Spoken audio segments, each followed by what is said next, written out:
The episode begins following the aftermath of what happened at the Human-Mutant Relations Summit, where former NSA agent Henry Gyrich cruelly shot Professor Charles Xavier. The X-Men carry on with Charles's legacy to protect young mutants from being exploited for their powers.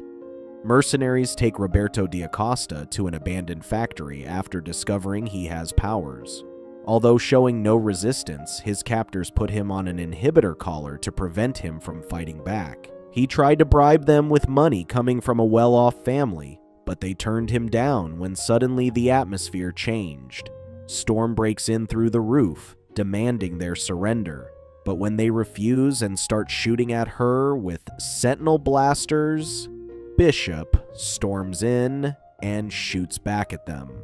Cyclops shows up to provide backup, but is shocked to discover a sentinel arm and wonders where the Friends of Humanity got them. At the Xavier Institute, Cyclops criticizes Gambit for not showing up and worries that Storm and Bishop could have been hurt. Rogue defends Gambit while Morph heats the tension, transforming into Professor X.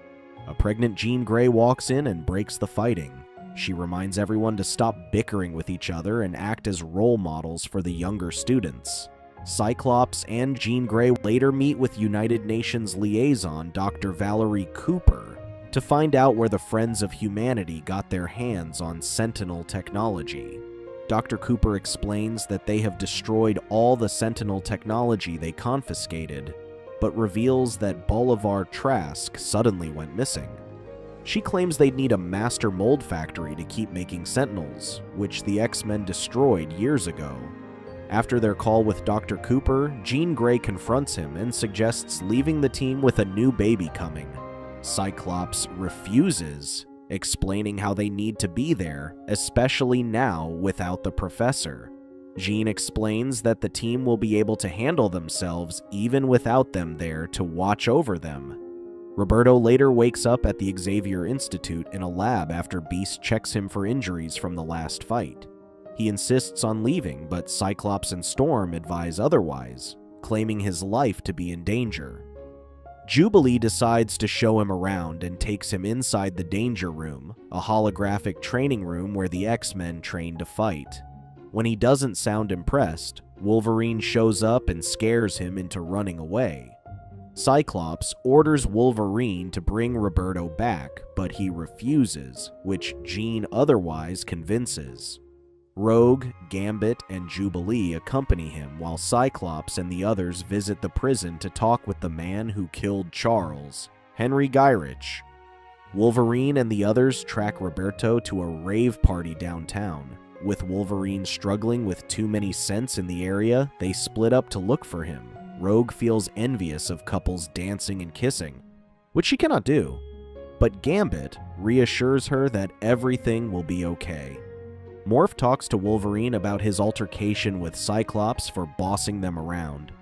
He quickly transforms into Jean and messes with him, claiming to have noticed his pinning gaze at her.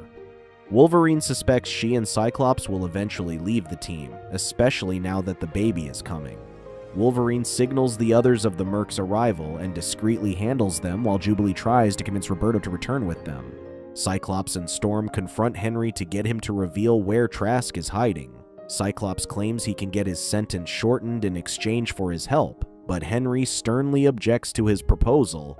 He commends Cyclops for trying to convince him, but he is unlike Professor X, who would patiently reason with him. So instead, he asks Jean to use Cerebro to amplify her powers to reach into Henry's mind and force him to reveal what he is hiding. Using her psychic powers, she discovers that he has helped Trask create a backup master mold in the desert. The X-Men quickly head to the Sahara Desert, where Jean discovers that the backup master mold is. When Cyclops and Wolverine were bickering against each other as usual, a giant sentinel suddenly attacked the Blackbird, forcing it to crash. It tried to take Cyclops, but he destroyed it with his powers. While they are falling in the sky, Storm, Rogue, and Morph catch the others in the air while Cyclops uses his powers to land on the ground safely. Cyclops tries to convince Trask to surrender, but when he refuses, the X-Men quickly find themselves surrounded by Sentinels.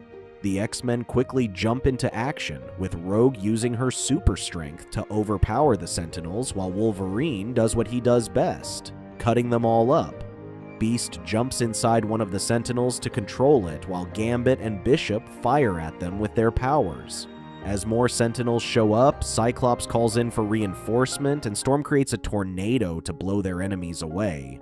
With the Master Mold left, Wolverine charges at it, with Gambit using his powers on his claws, while Morph gives him a boost to blow it up with one attack. The UN soldiers arrive to confiscate and dispose of the remnants of the Sentinel technology. Dr. Cooper commends Cyclops for capturing Trask, but he gives the credit to his team. When everything is over, Jubilee talks to Roberto, who insists on returning home.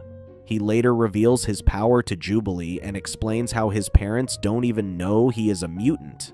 He worries that they would discredit him, and how using his powers reminded him of how he continues to lie to his parents, hence why he never used it when the enemy kidnapped him. Later, the X-Men play basketball, but Cyclops has a big announcement for them before they do. Wolverine suspects that they are leaving the team to raise their kid, but Jean claims that they aren't leaving. Suddenly, the alarms go off in the professor's old office, where they find a much older Magneto. It turns out that in Professor Xavier's last will and testament, Magneto has inherited all of the professor's belongings, including the school and the X-Men, much to everyone's dismay. Cyclops and the others still couldn't believe Professor X entrusted the X-Men to Magneto. The X-Men heard the news about how former mutant terrorist Magneto had been going around saving people, which was quite uncharacteristic of him. After saving people from what seems to be a Coney Island incident, he quickly saved the Morlocks in the sewers after mercenaries tried to detain and steal from them. Despite the inhumane treatment, Magneto shockingly restrains himself from using his powers on them. At an X-Men meeting, the others raise their concern at the shocking revelation, to which, unlike the others, Rogue suggests giving Magneto the benefit of the doubt. Magneto later walks in on them and claims that he had arranged transport for the Morlocks to arrive at the mutant nation Genosha. Still suspicious of Magneto, Cyclops suggests having Jean read his mind, to which she sternly objects, explaining how it would be an inaccurate and unethical assessment of Magneto's intentions. Storm points out their struggle to believe him, as he has been their longest rival since the beginning. Later, Jean confides in Storm about how she worries that the baby being born as a mutant will guarantee him a life full of struggles and hopes it will be born human. Storm comforts her, saying that it is always something mutants dream of.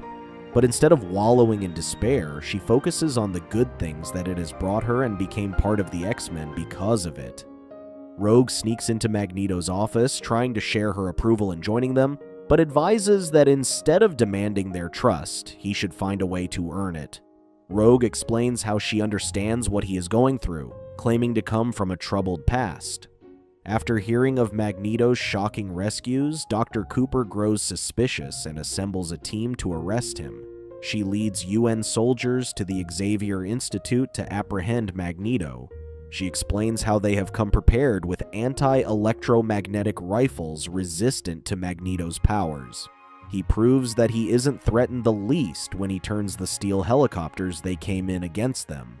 Cooper still tries to take him in peacefully to answer for his crimes against humanity and to stand trial at a UN headquarters. Although he suspects otherwise, Magneto willingly surrenders to what he believes would be subject to anything but a fair trial. The next day, the X-Men show up for trial to ensure that Magneto behaves while the humans protest, insisting on having Magneto pay for his crimes. Outside, a masked vigilante called the Executioner prepares to storm inside, carrying heavy weaponry that will take down Magneto for good. Meanwhile, Magneto defends his actions against a board of judges and before everyone else. He explains how his actions only protected his kind, the mutants, from the unjust treatment they had been forced to live with. He claims that, like humans, he too was acting to avenge his fellow mutants from indignation and harsh environments. Suddenly, protesters finally breached the perimeter and the guards struggled to fend them off. While Cyclops and the others help quell the protesters, Storm stays behind to protect Magneto and the judges whom the protesters are also after. While the others are on standby, Cyclops creates a barricade. Executioner breaks through the wall and single-handedly defeated the X-Men. He takes out Beast and Gambit with a Sentinel blaster, slaps an inhibitor collar on Bishop, and then shoots him from behind. He even manages to take down Cyclops, who knocks off his visored monocle and beats him up. When he is about to finish him off, Morph comes to his rescue, which Executioner struggles to defeat because of his transforming powers. While Wolverine watches everything on TV at the Xavier Institute, Jean asks him to take her to the hospital as she is already in labor. A rattled Wolverine haphazardly drives through town while Jean uses her powers to keep the citizens off the road. She then calls out to Cyclops, claiming that the baby is coming. Storm urges him to go to her, asking Rogue to fly him to the hospital while she defends Magneto and the judges. When they finally arrive, they find Wolverine arguing with a doctor who refuses to deliver the baby, given that Jean is a mutant. Cyclops suggests Rogue use her powers to siphon the doctor's medical expertise and deliver the baby. Rogue sternly objects, worried that she may touch the baby and drain him, but Jean convinces her otherwise. When the protesters finally break through and reach the trial hall, Magneto uses his powers to create a force field against the enemy's bullets. He then used his magnetism to create steel rods to keep them inside with Storm's help. Storm notices Executioner taking a shot at Magneto and jumps in front of him to protect him. She falls to the ground, weak and powerless, infuriating Magneto, so he takes Executioner and the judges to the sky. After showing them how helpless they are before him, Magneto controls himself not to take it out on them and shows mercy to the humans, albeit unworthy. He explains how he is trying to change and live up to the memory and expectations of his dear friend. Later, the UN liaison, Dr. Cooper, speaks to the reporters about how the judges have decided to pardon Magneto for his previous transgressions against humanity. She also explained how they are considering Genosha becoming a member of the United Nations. Meanwhile, Jean safely gives birth to a healthy baby boy, Nathan Charles Summers, whom they name. With Magneto proving himself to be a man of his word, Cyclops claims that he is now confident in leaving the team in his hands, trusting what Professor X had in mind when he had Magneto inherit the X-Men. Beast gave Storm the unfortunate news that what has happened to her appears to be permanent, much to their dismay. Storm later leaves the mansion, but not before leaving a letter for Jean to say goodbye to in her stead for the team. Rogue revisits Magneto at night, to which both share a connection as they hold hands, and he appears to be all right. Gambit is heartbroken to find Rogue leaving Magneto's office, while Morph comforts a depressed Wolverine after learning that Jean and Cyclops are leaving. While Jean reads Storm's letter, they suddenly hear the front door ringing, which they shockingly discover is a worn-out Jean Grey asking for the X-Men. With the sudden appearance of Jean's doppelganger, Jean then uses her powers to see through her memories, which appear to be fragments of their past. Beast informs them that after a series of tests, he concurs that the doppelganger appears to be the real Jean Grey, while the current one they have seems to be her clone. She insists she is the real Jean Grey, fully recollecting her memories, unlike the doppelganger, who only had fragments. She turns to Cyclops, but later walks out on them when he is unsure and fails to defend her. She returns to her room when baby Nathan suddenly gets restless while she is in deep thought. Cyclops walks in and offers to take him, but she refuses and asks him to go. As soon as he left, she suddenly heard a sinister voice from the walkie-talkie who introduced himself as Mr. Sinister and said he had created her. He reveals his master plan to her and admits she is only a clone. She initially resists him, but eventually gives in to her desires and awakens to her evil side. She then lashes out and uses her powers on everyone, creating horrific illusions from their fears. Back at the lab, Beast discovers the workings of Mr. Sinister and urges Cyclops to find Nathan before it's too late. They try to check into Jean's room, but later find it empty while illusions created by the clone attack the rest of the X-Men. They later gathered in the hall when they suddenly fell into hell with demons crawling and flying all over the place. When they finally defeat all of them thanks to Cyclops and Bishop's coordinated attack, Sentinels suddenly emerge from the lava. The real Jean shows up and breaks the illusion, later collapsing after pushing herself. Later, the clone appears before them with Nathan and introduces herself as the Goblin Queen. When Cyclops tries to stop her from leaving, she uses her powers to knock them all out. Rogue and Magneto return after a session in the Danger Room, who appear unaffected by the clone's powers. Morph explains how Mr. Sinister had been experimenting on mutants since the 1800s, stealing their DNA to enhance himself and become immortal. Having learned of the situation, Magneto insists on leading the team to take out Mr. Sinister and save Nathan while Wolverine, Beast, and Rogue stay behind to tend to the wounded. Having been previously experimented with, Morph leads them to where Mr. Sinister's lab is. They later find themselves the Goblin Queen waiting for them. When Cyclops tries to reason with her, she uses her powers to blast him away, while mind-controlling Morph to attack Bishop. Magneto confronts Jean with his powers, pulling in metal bars from the windows, but Jean overpowers him when she showers him with broken glass, attacking him from every direction. Cyclops recovers and hesitatingly attacks her while she responds by controlling his body and mind. Meanwhile, Jean suffers, struggling to control her powers. Wolverine talks her into controlling it, and she discovers that Cyclops is in danger. Despite her insistence, Beast cautions her otherwise, claiming her body is in no condition to fight. She then projects herself to attack the Goblin Queen and pulls her to her mind where she can overpower her. When she refuses to give up, Jean shows her the memory of when they first met Professor X. She vividly remembers how her best friend's death awakened her to her powers. The clone still refuses to give up and resists Jean's attempts to help her when they are suddenly pulled to the memory of her giving birth to Nathan. With it, she can overcome Mr. Sinister's mind control and urges Cyclops to help her save their son. While Mr. Sinister puts baby Nathan inside a glass chamber, Cyclops and the clone attack him. Cyclops blasts the glass chamber and takes out baby Nathan while Mr. Sinister escapes, but not before warning them that they have already doomed their baby. Beast explains how Nathan was exposed to a deadly strain of the techno-organic virus in the hopes of making him invincible. He explains how it would take him months and even years to develop a cure, a time which Nathan does not have with the virus spreading rapidly.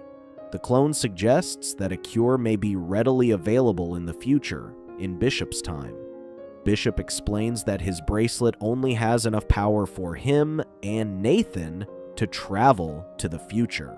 Cyclops strongly objects, worried that his son will feel abandoned by his parents, but the clone explains that she will ensure he doesn't. She then uses her powers to leave a memory for their son, describing the situation before Bishop took him to the future.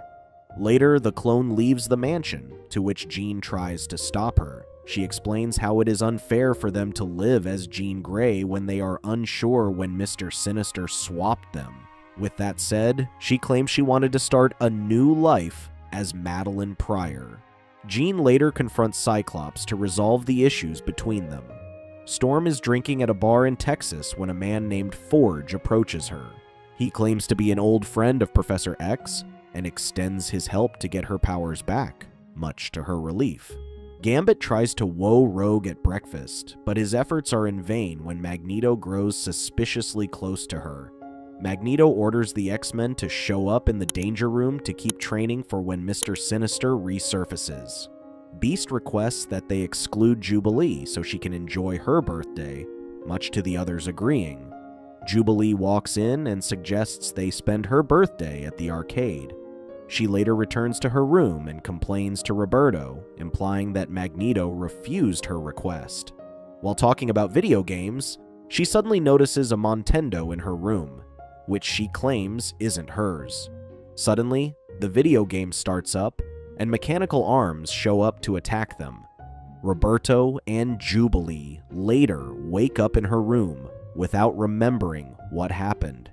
Suddenly, a sentinel breaks into her room and grabs Roberto. Jubilee knocks down the sentinel to save him, but wonders how they are suddenly downtown. When more sentinels show up, Jubilee uses her powers to fend them off when the Friends of Humanity start shooting at them. Back to a corner, they suddenly hear a phone ringing, which she suspects is a trap. When Roberto answered the phone, they were suddenly teleported to early Genosha. She explains how she was previously trapped there with Storm and Gambit, back when Bolivar Trask enslaved the mutants to do his bidding. Out of nowhere, soldiers show up, shooting at them. As they were fleeing, a masked mutant showed up to save them.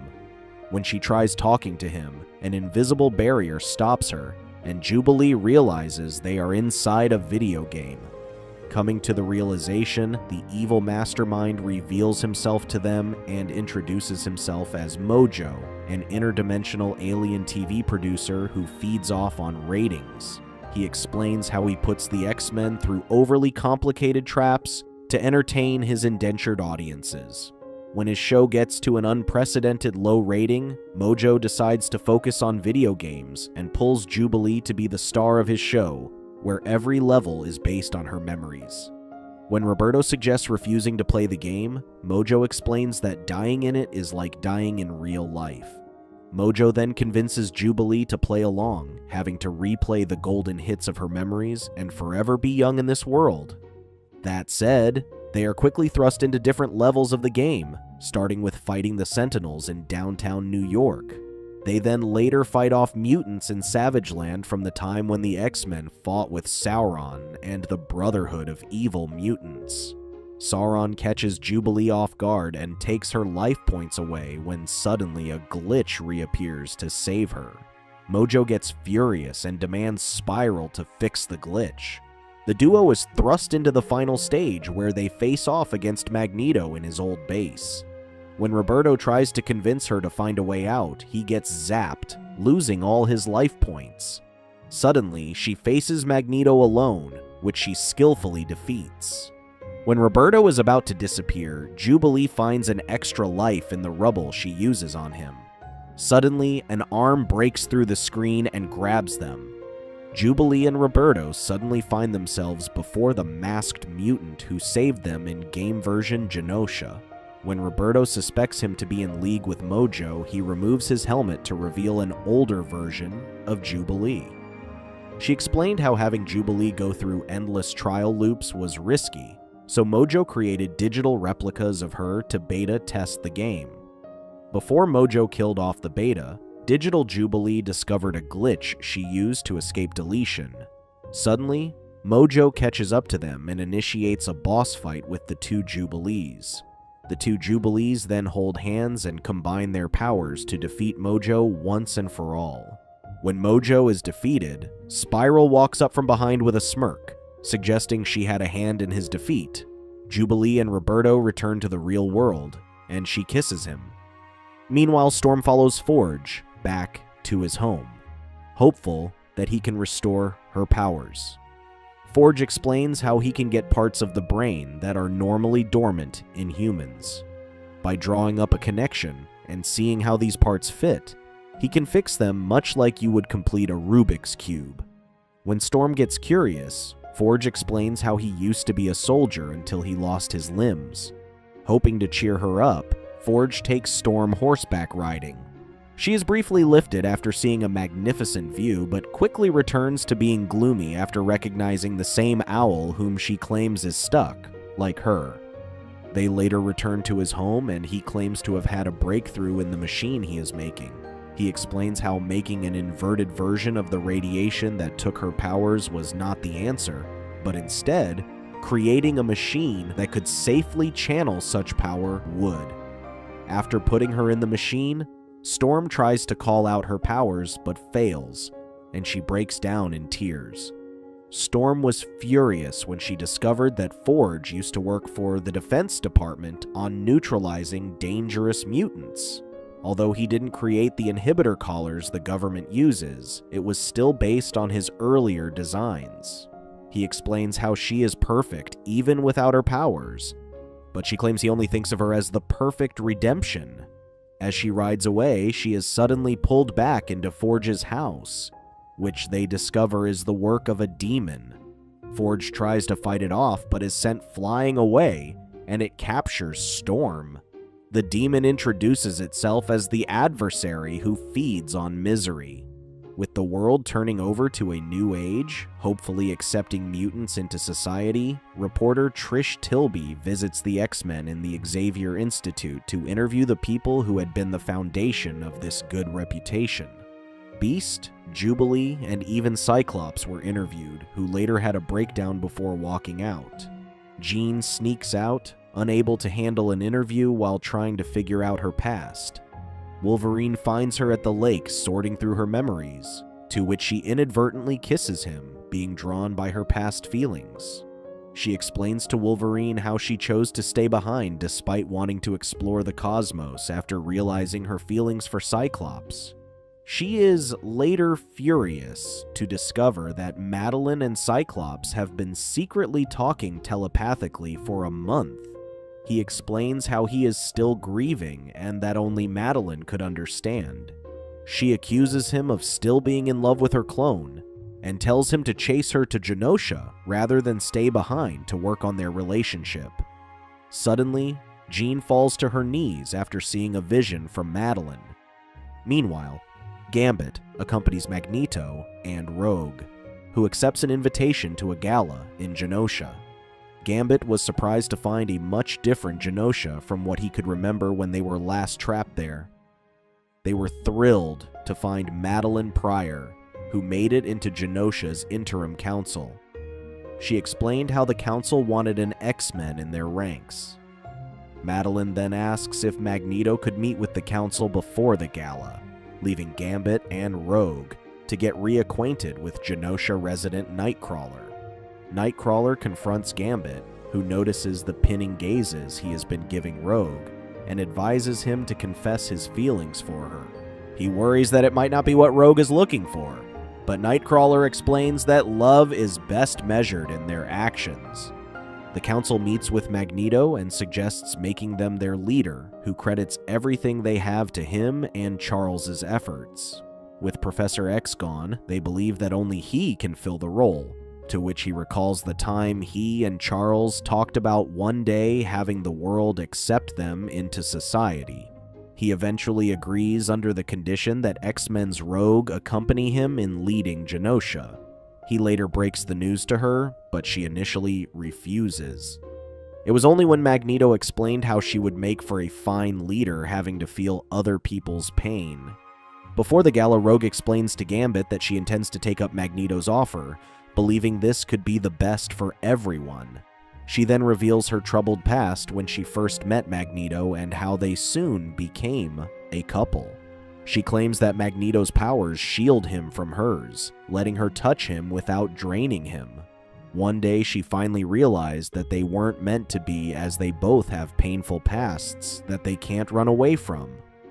Gambit reluctantly accepts her decision and goes to the gala alone. Heartbroken, Gambit drowns his sorrows at the bar when Rogue arrives and is escorted by Magneto, suggesting that she accepted his request. Seeing them holding hands and dancing was too painful for him to see that he walked out. Suddenly, Madeline is hit with a psychic message and has a nosebleed. She walks out to gather some fresh air when he finds Cable telling everyone to turn down the music. She later realized that Cable was their son, that they sent away with Bishop to be cured in the future. He is later pulled back to the future, but not before apologizing to his mother for the things to come, when suddenly, a massive explosion occurred in Genosha. When Rogue regains consciousness, she quickly finds people in panic as a giant sentinel shoots out explosive beams everywhere. Before Rogue and Magneto get hit with an attack, Nightcrawler teleports them but gets hit before he does.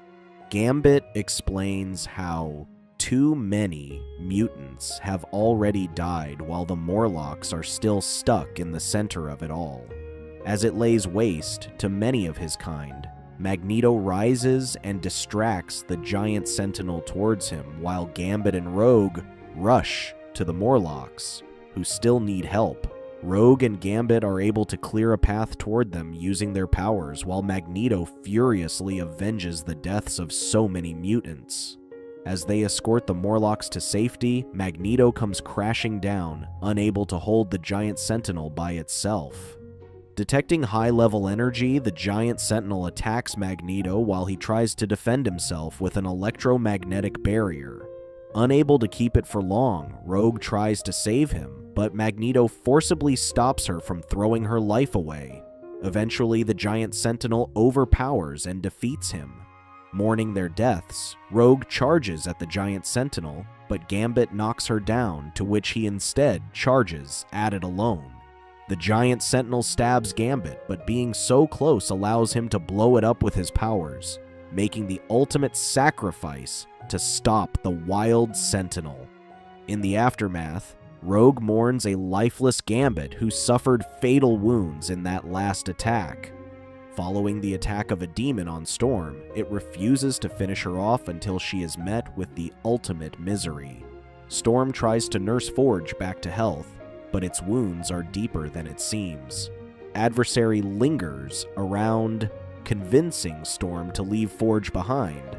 When Storm refuses to give up, the adversary attacks her with her fear of confined spaces and uses illusions to trap her in her mind. Storm starts to crack up and break down when Forge uses magic to banish the demon, which he claims inherited desert magic from his mother. With his condition worsening, she wonders if his mother wrote a cure for the demon's bite. Forge claims that his mother wrote about a particular cactus called the Midnight Cholla, which is said to be quite a powerful magic medicine. He explains that it grows in a nearby cave where it doesn't need sunlight. When he claims to show her the way, Storm advises him against it as he is too weak to move around. He insists on going otherwise, scared of dying alone. Riding in the desert carrying a weakened Forge, they finally arrived at the Snow Snake Tower, where the cactus is said to grow. He explains how the Union used to store weapons there during the Civil War. He claims that he overheard the adversary convincing her to leave him, but she refused. She explains how she has seen the terror in her powers and thinks that losing her powers was for the best. When he could no longer keep walking, he pointed her in the direction she needed to go. After learning about her fear of confined spaces, he explains how he wanted to accompany her. As she slowly climbs the steep caves in search of the cactus, adversary returns and attacks Storm with her mind. When it seems as if the fear swallows her, Storm comes out and faces it, awakening her powers and defeating the demon. They then return to Forge's home, where she treats his wounds with the cactus extract, which quickly heals them. Excited, having regained her powers, she turns on the TV to see the aftermath of what happened at Genosha. Meanwhile, in outer space, the Shi'ar attack Ronan and his army to defeat the one called the Supreme Intelligence. The Imperial Guard quickly defeated them and forced Ronan to submission. Deathbird leads the Shi'ar army against their enemies and demands Ronan surrender his leader.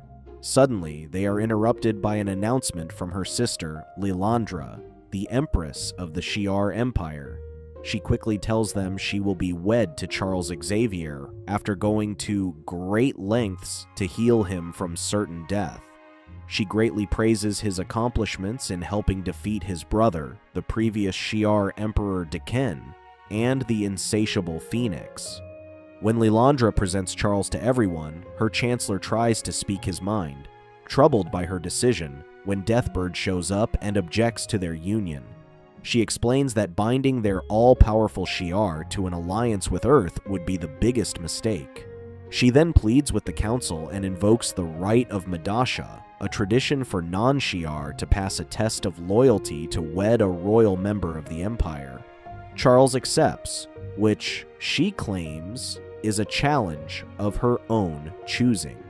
To ensure that they are protected from his earthly ties, she asks him to renounce Earth and erase all memories he has, which shocked everyone at the request.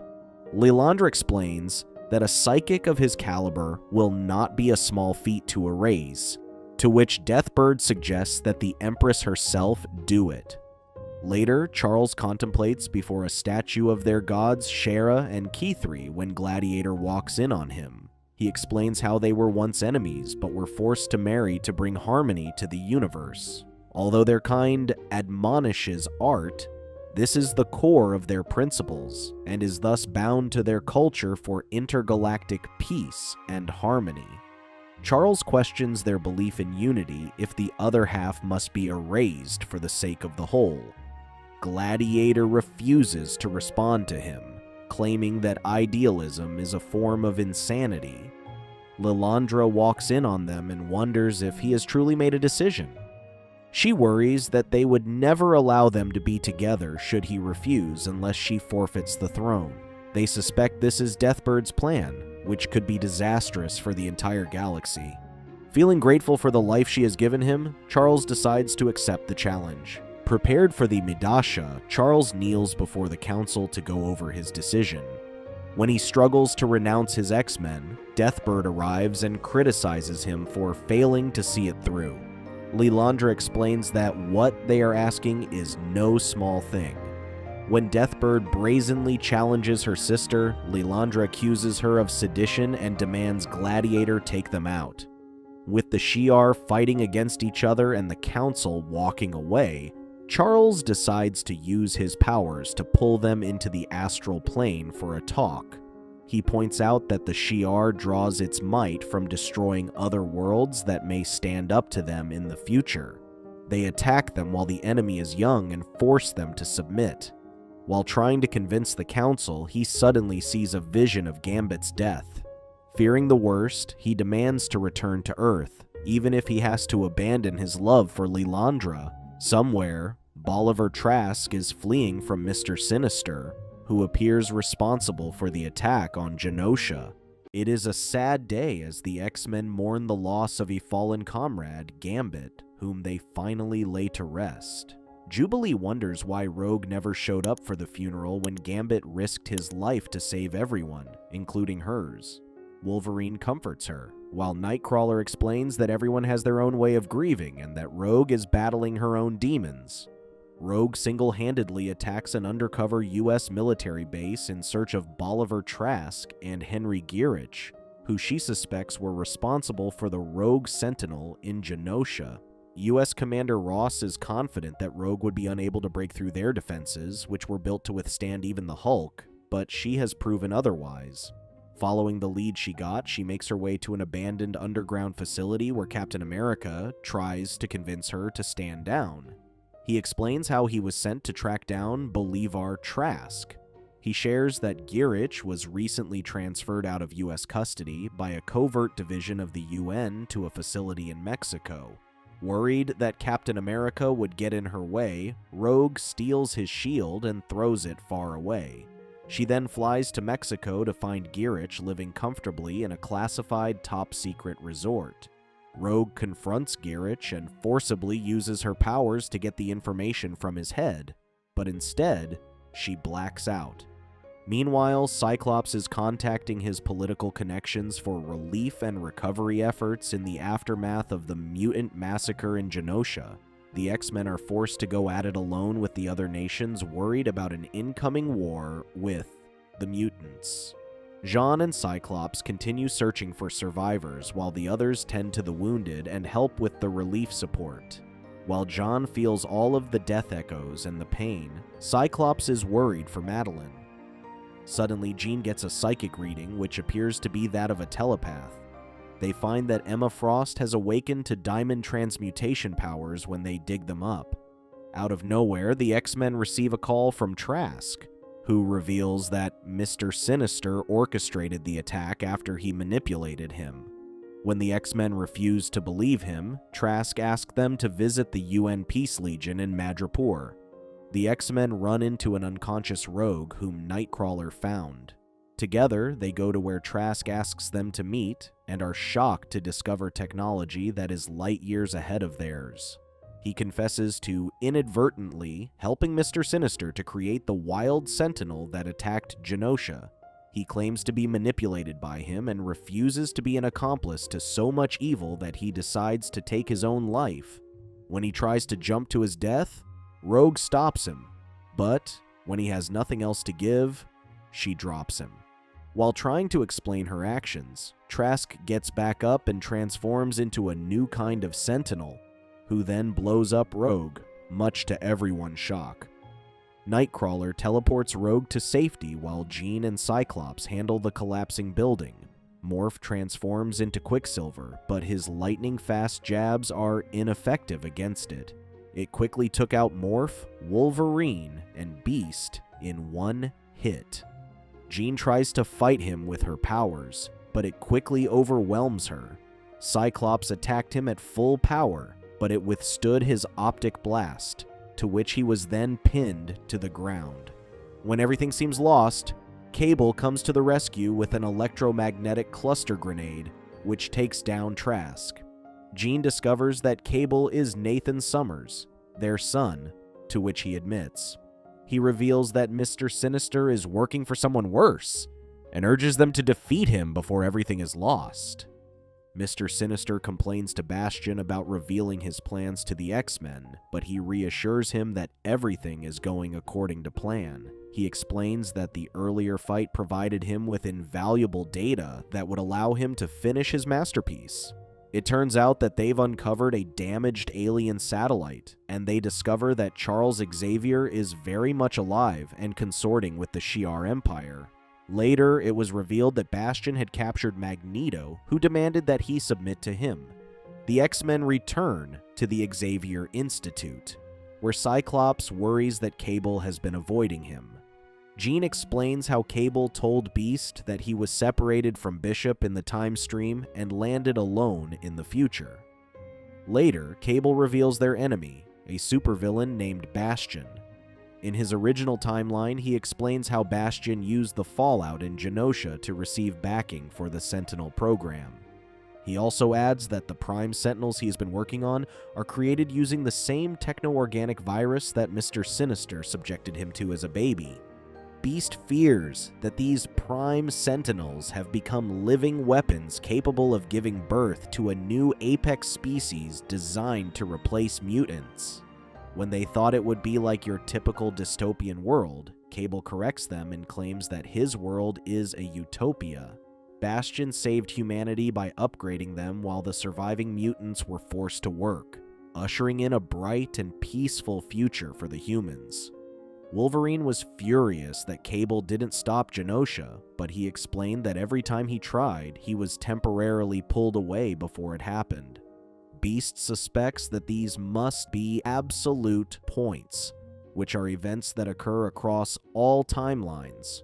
Cable claims that he came across information on one of Bastion's facilities in their time and hopes to defeat him once and for all. He suspects that Bastion is a backup android that Master Mold uploaded after they took it down. Dr. Cooper, revealed to be working for Bastion, is furious about being left in the dark about the attack on Genosha.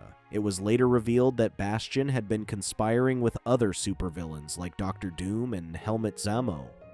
Bastion explains how Genosha wasn't intended to be genocide, but more of time management, and reveals that in 10 years, mutants would outnumber humans. Sooner or later, it would lead to human extinction, so he worked hard to complete Operation Zero Tolerance. He claims that the flaw in Trask's Sentinels was they were too obvious that mutants would see them coming from a mile away, and that he needed a more discreet but deadlier version. He then reveals his plan of turning willing humans into sleeper Sentinel agents at his beck and call. Dr. Cooper worries that Bastion has turned the civilians into weapons in his fight against the mutants. Cyclops, Jean, and Cable fly to Harmony, Pittsburgh, where Beast suspects it is one of Bastion's facilities. Jean quickly realizes that this was no facility but where Bastion grew up. While checking for clues, they run into Bastion's mother, who waits for her son. Jean figures out that Bastion's father was infected by Nimrod, a sentient being from the future, to create Bastion, a human Sentinel hybrid with technopathic abilities. She claims that he's descended from every Sentinel, from Master Mold to Nimrod, a being that has mutated, evolved, and been born. Bastion's mother walks in on them, looking at Bastion's old drawings, when she suddenly turns into a Sentinel, much to their shock. Just then, all Sleeper Sentinel agents worldwide activate to attack the mutants. Jubilee and Roberto get ambushed in a shopping mall, and the Xavier Institute is attacked while Bastion's Sentinels surround Jean, Cyclops, and Cable. Wolverine, Morph, and Nightcrawler defend their home while protecting an unconscious Rogue. Jean, Cyclops, and Cable tried to escape on the Nightbird, but the Sentinels shot it down. They then tried to drive away in a Porsche, but the enemy caught up and circled them. Bastion basks in his victory as he sees the X-Men mansion burning when he receives a message from Sinister, who furiously explains Dr. Cooper released Magneto. Once free, Magneto infuriatingly uses his powers to massively create a blackout and turn down the power all across the globe, consequentially rendering the Sentinels to cease functioning. Wolverine worries that Magneto has finally gone to declare war when suddenly a ship crashes into the ruined Xavier Mansion, which is revealed to be Professor Charles Xavier, who calls his X-Men to gather with him. After brazenly declaring war on humans, Magneto summons a huge chunk of land under the sea to which he plans to build the mutant nation. Storm and Forge come to rescue Roberto and Jubilee, who are chased to an alley by mutant-hating humans. Cyclops and Jean speak with Charles, who criticizes his decision to leave the X-Men to Magneto. Charles explains he only wanted them to have a life that was not bound by their responsibility to lead the X-Men. Cyclops claims that they'd still get pulled into this mess regardless of where they may be. Later, Rogue regains consciousness, much to Nightcrawler's relief. Storm, Forge, Jubilee, and Roberto return to the mansion and are shocked to discover it in ruins. Jean explains how they are relocating to the old base on Muir Island, where they expect the Shi'ar technology to be still functional. Magneto's blackout makes the world panic as massive infrastructures worldwide are in ruins. Even Storm claims that the magnetic field on Earth is dying and suspects the world will end by tomorrow. When they start talking about convincing Magneto, Wolverine worries that he won't listen to them and suggests using force. Charles walks in and asks them to direct their anger towards him instead, claiming blame for what happened. Cyclops tells Rogue that she will go with him and the Blue Team to find and stop Magneto, while Storm and Jean will lead the Gold Team to find Bastion and destroy his headquarters in the Galapagos Islands. Although Beast claims he and Forge can create a scrambling device for Bastion, he explains how he could not find the central command server that controls the Prime Sentinels. Charles reveals that Bastion himself is the command server. He explains how he previously visited a young Bastion after learning of his powers to communicate with machines, but his mother turned him away. He claims that once Bastion is no longer a threat, he believes Magneto will be convinced to reverse what he did. While Beast and Forge work on making the Scrambler to counter Bastion's control of the Prime Sentinels, Charles talks to Rogue by the lake, who is still grieving Gambit's death. Suddenly, Magneto shows up to offer them the chance to join the utopian world that he seeks to create. Charles tries to convince Magneto, but he refuses to listen to him. Magneto blames Charles and his misguided dream of peaceful coexistence between mutants and humans, leading them to this situation. He then beckons the X-Men to join him, which Rogue and Roberto do. While the X-Men gear up, Charles talks to President Kelly to sort things out. President Kelly insists on using the Magneto protocols now that he has gone off the rails, but Charles asks him to give his X-Men time to handle the situation, to which he reluctantly agrees. Jean, Storm, Forge, Morph, Beast, and Cable head to Isla Morada to take down Bastion while the Prime Sentinels are still down. As they approach the island, Bastion sends out his Sentinels, to which they suspect Bastion must be powering their circuitry through his technopathy.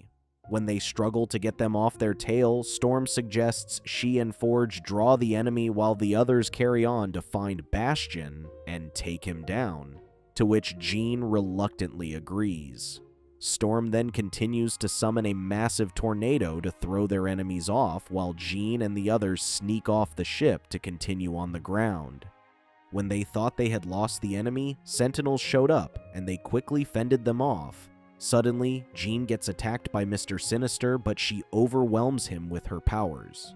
Morph sneaks into the base as Sinister and tries to trick Bastion, but he sees through his disguise. Beast backs him up, but Bastion captures him before he can put the device on him. The Sentinels eventually outnumber them and shoot down the Blackbird, which crashes into the river, while Forge is still inside, much to Storm's dismay. Jean follows Sinister into the forest, where a mind-controlled Cable suddenly attacks her. Cable awakens his latent psychic powers, having been born from one of the most powerful psychic mutants to have ever lived. When Jean struggles to contain Cable's powers, she calls out to Cyclops telepathically. Meanwhile, Cyclops leads the rest of the team to attack Magneto to convince him to undo the damage he did to Earth. When Magneto has no intention of standing down, the X-Men quickly jump into action to take him down. Wolverine brazenly charges at him, but Rogue pins him down. Cyclops and Nightcrawler follow Wolverine, but their attacks can't reach Magneto. When Jubilee tries to attack Magneto, Roberto reluctantly attacks her. Charles then asks his X-Men to focus on removing Magneto's helmet so he can use his psychic powers on him. Wolverine gets blasted away, but not before successfully removing his helmet, to which Charles quickly uses the opportunity to attack him. When Cyclops discovers that Jean's team hasn't defeated Bastion yet, he attacks Charles to buy them more time. Infuriated, Magneto lashes out at them, forcing Charles to wear the helmet to prevent him from using his psychic powers, while the others are pinned to the wall. Wolverine sneaks up and stabs Magneto from behind. Having withstood his attack, Magneto then uses his power to forcibly pull out the adamantium, leaving his body gravely wounded, much to everyone's shock. When Magneto was rampaging, Charles managed to attack him with his psychic powers and showed him the first time they met. At the time, mutants were horrifically discriminated against, and Magneto then was scared into hiding his identity. He later realizes that he has been pulled into the astral plane by Charles, who tries to convince him to restore power to Earth. He continues to refuse his request and explains how he used to tolerate the humans' treatment towards them, only to be rewarded with more injustice towards mutants. Left with no choice, Charles hijacked Magneto's mind and restored power to Earth. Once the power was back on, President Kelly was coerced into activating the Magneto protocols, fearing the huge asteroid floating above them. Meanwhile, Bastion captures the X-Men and explains how, despite their futile efforts, they are faced with the grim truth that they are doomed to a future that is meant to be. Beast explains how his so-called family is nothing but prisoners forced to harbor his hate for mutants. Bastion then sends his Prime Sentinels across the globe to take down important infrastructures under his name. Despite Sinister's objections, Bastion wants to make an example out of Cable and tries to kill him when Jean, as the Phoenix, emerges from the waters, much to the X-Men's relief. She quickly captures the fleeing Bastion and is forced to wear the scrambler they made to cut off his link to the Sentinels. Sinister confidently confronts Phoenix, but she uses her powers to burn out the stolen mutant DNA in his body, which he uses to stay young and immortal. Sinister scurries away after being turned old, much to the others' amusement. Forced to wear the scrambler, an infuriated Bastion lashes out and tears Cable's mechanical arm, which he absorbs into his body to grow mechanical wings. Tired of everything, Bastion decides to fly towards the huge asteroid to force it to crash into Earth. Charles and Magneto are both unconscious, still trapped in the astral plane that Charles has pulled Magneto into. The X-Men tend to an unconscious Wolverine who barely survived Magneto's attack. Realizing that he has done more harm, Charles calls out to Jean and Cyclops and explains how his attack shattered Magneto's psyche. He needed to restore it before his mind entirely collapsed, to which they'd lose their minds. Jean then informs the X-Men that Bastion will destroy the asteroid's gravity core. When Bastion is about to destroy its core, Rogue pulls him outside and begrudgingly beats him up, still blaming him for Gambit's death. Bastion catches her off guard and pulls her by the neck when Roberto, who now calls himself Sunspot, attacks him with his powers. Neither were strong enough to contain him and were knocked down. Bastion heads back inside, where Nightcrawler, Jubilee, and Cyclops try to stop him but fail.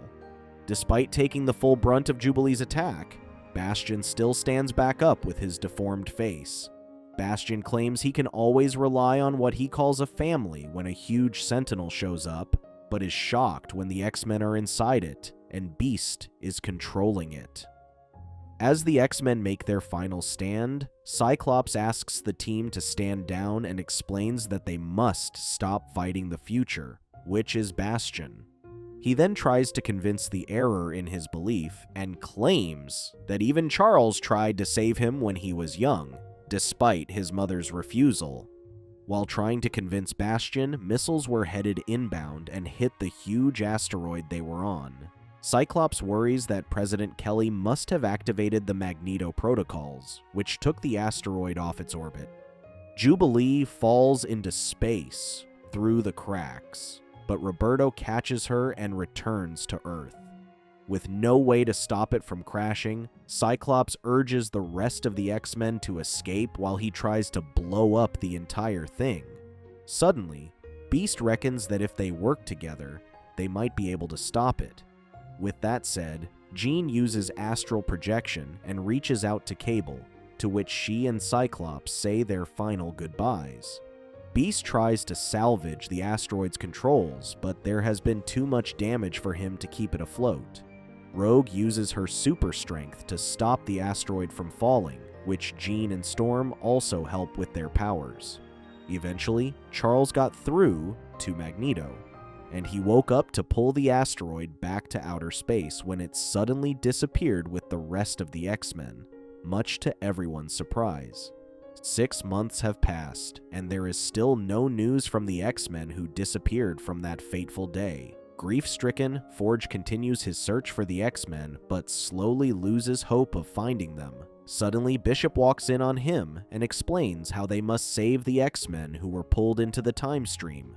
Jean and Cyclops end up in the future, where a young Nathan leads the surviving Ascani clan. Meanwhile, Charles, Magneto, Rogue, Nightcrawler, and Beast end up in the past, where they meet En-Saba Nur, an ancient warrior, later to become the ruthless Apocalypse. Thank you for watching. Check out these other videos, and make sure to subscribe and tap the bell to be notified about our latest videos. See you next time.